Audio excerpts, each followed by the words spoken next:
napanood nyo na ba ang video kong ito? So, ipapakita ko ang behind the scene na to at kung paano ko siya inedit. Kasi may nag-PM nga pala sa akin na bang hinagis ko daw yung mga stick na yan is meron akong tiga-shoot dito sa may gilid. So, ito na ang behind the scene ko. So, mapapansin nyo dyan sa video na yan na ihahagis ko yung stick na yan lagpas dun sa may pitchel at wala kayong makikita na may nagsushoot dito sa may pitchel at hindi ko rin maisushoot yan kasi sobrang layo ko dyan sa may pitchel na yan.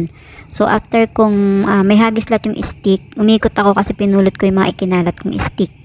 Ayan, nagkalat pa talaga ako. So, after nyan is, iuhulog ko yung mga stick na yan isa-isa dito sa may pitchel na yan. So, paano ko yun inedit? Ayan, ituturo ko sa inyo ngayon. At tara na, let's go. Punta na tayo sa CapCut. Ayan, click ang CapCut. Then, punta tayo sa new project. Punta tayo dun sa may video. Add natin. So, ayan na. Play natin yung video.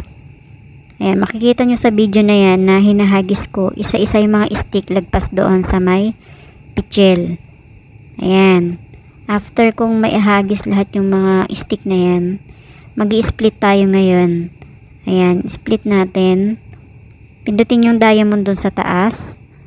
Ayan, split doon sa baba. Then after nyan is mag-overlay tayo. Overlay din, idadrag natin yan doon, bandang unahan. Kailangan magpantay siya. So, after nyan, punta tayo kay mask. Ayan, hanapin natin si mask. Ayan, si mask. Then, split natin siya. Hanapin natin yung split. Ayan, kung nakikita nyo yung kamay na yan, ita-timing nyo yan. Ayan. So, invert natin. Then, pindutin natin yung check sa baba. Then, so, ayun na. Okay na yung video. Ayan, play natin. So, ganun lang kadali gawin ang tricks na to. Sana nagustuhan nyo ang video na to. Thank you for watching.